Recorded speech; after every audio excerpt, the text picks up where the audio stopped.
नमस्कार, आदाब, सत श्री अकाल मित्रों, स्वागत है समाधान कार्यक्रम में आप सभी का। मित्रों, कई बार हम अपने जीवन में बहाने बनाते रहते हैं कि इस कारण से मैं अपने जीवन में आगे नहीं बढ़ पाया, सफलता की बुलंदी तक नहीं पहुंच पाया। यदि आप ये बहाना देते हैं कि मैं बहुत गरीब परिवार से था, इसलिए मैं आगे नहीं बढ़ पाया या नहीं बढ़ पा रहा हूँ, तो डॉक्टर एपीजे अब्दुल कलाम जी, जो कि भारत रत्न हैं, हमारे देश के भूतपूर्व राष्ट्रपति रह चुके हैं, वो भी एक गरीब परिवार से ही थे, लेकिन उन्होंने शिखर को छुआ। यदि आप ये कहते हैं कि मैंने ठीक से शिक्षा दीक्षा ग्रहण नहीं की या मुझे शिक्षा के लायक माहौल नहीं मिल पाया, तो आपको ख्याल हो हेनरी फोर्ड, जो फोर्ड कंपनी के मालिक रहे हैं, उन्होंने भी शिक्षा ठीक से प्राप्त नहीं की थी, लेकिन आज उनकी कारें सारी दुनिया में चल रही हैं। यदि आप ये कहते हैं कि बचपन में ही मेरे पिता का इंतकाल हो गया था, इसीलिए मैं आगे नहीं बढ़ पाया, तो प्रसिद्ध संगीतकार ए.आर. रहमान जी के पिता का भी निधन बाल्यकाल में ही हो गया था, फिर भी आज वो जगत विख्यात हैं। यदि आप ये कहते हैं कि बचपन में ही पूरे परिवार की जिम्मेवारी मेरे ऊपर आ गई थी, तो आपको ज्ञात हो लता मंगेशकर जी ने भी बचपन में ही पूरे परिवार की जिम्मेवारी निभाई और आज वो भी शिखर पर हैं, बुलंदी पर हैं। तमाम प्रकार की बातें हम अपने लिए बहाने के तौर पे इस्तेमाल करते हैं, लेकिन यदि बहाने बनाएंगे, यदि विपरीत परिस्थितियों में अपने आप को आगे बढ़ने का रास्ता खुद नहीं ढूंढेंगे, तो शायद हम जहां हैं वहीं खड़े रह जाएंगे। यदि छोटे कद का हवाला दिया होता सचिन तेंदुलकर जी ने, तो आज वो भी संसार के प्रख्यात बैट्समैन नहीं होते। आप यहाँ पे ही हैं, लेकिन वहां से ही आगे बढ़ सकते हैं। केवल विश्वास रखें अपने ऊपर, उम्मीद का दामन थामे रखें और देखें कि मैं क्या कर सकता हूं इस परिस्थिति में। इन्हीं सुंदर बातों के साथ, इसी सुंदर प्रकाश के साथ, इसी सुंदर उम्मीद के साथ आइए आज के समाधान की शुरुआत करते हैं और अभिनंदन करते हैं आदरणीय भ्राता जी का। भ्राता जी, बहुत बहुत स्वागत और अभिनंदन है। Thank you. भ्राता जी, जितने भी महान लोग हुए हैं ऐसे ही महान नहीं बने हैं। यदि मैंने कुछ लोगों की गिनती कराई है, बहुत लंबी लिस्ट है, लेकिन इन सब के पास भी बहुत सारी विपरीत परिस्थितियां थी, बातें थीं, लेकिन कहीं ना कहीं उन्होंने संघर्ष किया, अपनी विशेषताओं को देखा, तब जाकर के आज शिखर पे हैं। एक आम व्यक्ति ऐसा कैसे करे? मन और बुद्धि, यही दो मुख्य पहलू हैं जो किसी मनुष्य को प्रगति के पथ पर आगे ले जाते हैं।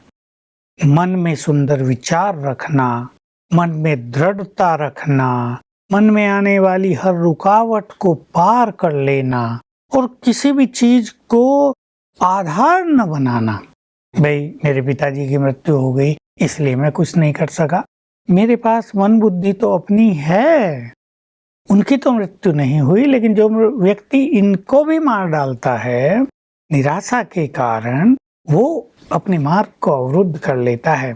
इसलिए मन को सुंदर रखना और बौद्धिक विकास पे ध्यान देना, अननेसेसरीली अपनी शक्तियों को नष्ट न करना, इससे मनुष्य हर संघर्ष को पार कर लेगा।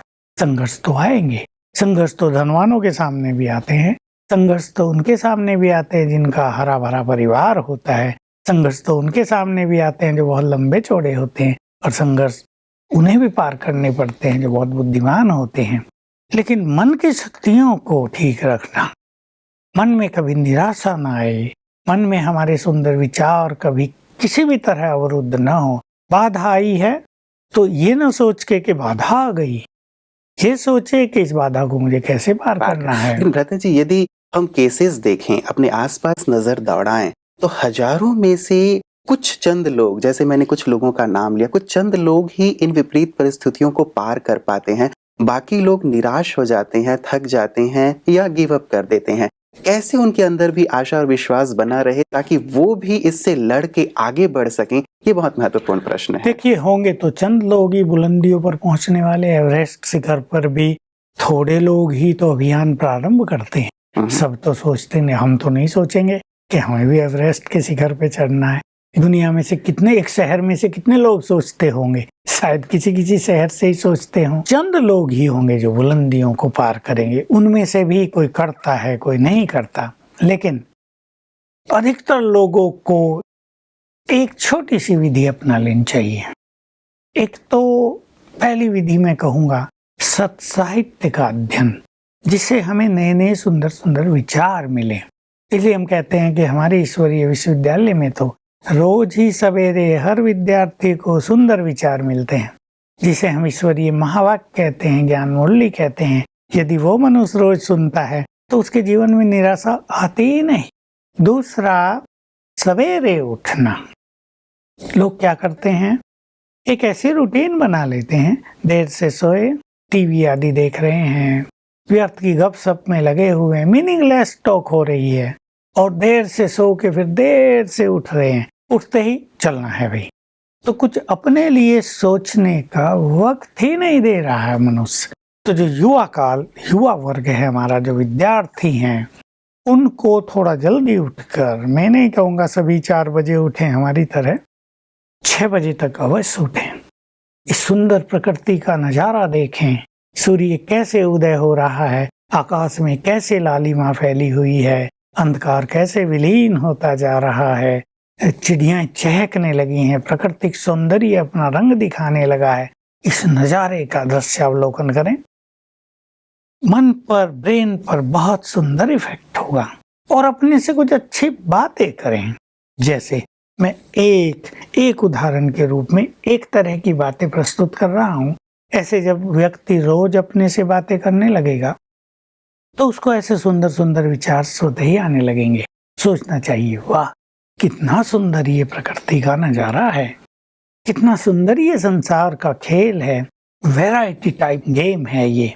कोई इसमें अच्छा है, कोई बुरा है, कोई रो रहा है, कोई हंस रहा है, कोई सफल है, कोई विफल है, कोई निराशाओं में जी रहा है तो कोई आशावादी है, कोई बुलंदियों को छू रहा है तो कोई एक कदम भी नहीं बढ़ा पा रहा है। Oh what a beautiful game of God. विचार करें, फिर भगवान की ओर देखे, तुमने कितना सुंदर खेल रचा है, हम भी इसमें सुंदर एक्टर हैं, मुझे भी कुछ विशेष कार्य करने हैं, मुझे जीवन वैसे नहीं जीना है जैसे और लोग जी रहे हैं, मुझे उन राहों पर नहीं चलना है जिन पे आम युवक चल रहे हैं, मुझे एक नूतन पथ निर्माण करना है, मुझे बुलंदियों को छूना है, मेरे जीवन का एक ये महान लक्ष्य है, हर कीमत पर मैं इसको प्राप्त करूंगा। ऐसे रोज अपने को मोटिवेट करें। तो सेल्फ टीचर बनना, सेल्फ मोटिवेटर बनना ये बहुत आवश्यक है। इससे हम रोज एनर्जेटिक होते रहेंगे, ब्रेन में कोई भी ब्लॉक आ गया वो ब्लॉकेज समाप्त होते रहेंगे और हमें मार्ग मिलता जाएगा। दादाजी, क्या राजयोग की भी इसमें कोई ऐसी भूमिका है? क्योंकि जैसे मैंने कहा कि अपने आसपास यदि नजर दौड़ाते हैं तो बहुत सारे लोग ऐसे हैं, चलिए इतनी बुलंदी तक सभी पहुंचे ऐसा तो नहीं हम कहते, लेकिन फिर भी हारें तो ना, कम से कम अपने जीवन को सुख शांति और आनंद से जिए, ऐसी स्थिति तक भी पहुंच जाए तो भी व्यक्ति कहेंगे कि हाँ अपने जीवन को सार्थक किया। राजयोग की ऐसी सकारात्मक भूमिका क्या ऐसी परिस्थितियों में हो सकती? राजयोग से हमारे विचार महान बनते हैं। राजयोग से क्योंकि हम परमात्म शक्ति से जुड़ जाते हैं तो हमारी मन की शक्तियाँ, हमारी इनर पावर्स बहुत बढ़ती हैं और इसी की जरूरत है जीवन में। हमारे यहाँ आने वाले भी अगर 100 युवक हैं तो उसमें से 50, मैं 100 के 100 तो ना कहूँगा, बल्कि मैं कहूँगा 60 युवक ऐसे हैं जो बाधाओं को पार करने में सक्षम हो जाते हैं, जिनके बहुतों के मार्ग में बाधाएं आती नहीं, जिन्हें सफलता बहुत जल्दी मिलने लगती है। और जो 40% सफलता को नहीं प्राप्त करते उनको मैं देखता हूँ कि वो राजयोग के पथ को ठीक से नहीं अपनाते, 50-50 रहते हैं, थोड़ा उधर थोड़ा इधर, मन के विचारों को भी ठीक से पॉजिटिव नहीं कर पाते, ज्ञान योग का भी प्रॉपरली अभ्यास नहीं कर पाते। लेकिन जो 60% हैं वो बहुत अच्छे अभ्यास करते हैं, इसलिए उनकी लाइन क्लियर रहती है और वो अपने जीवन में बहुत अच्छा कर पाते हैं। जी।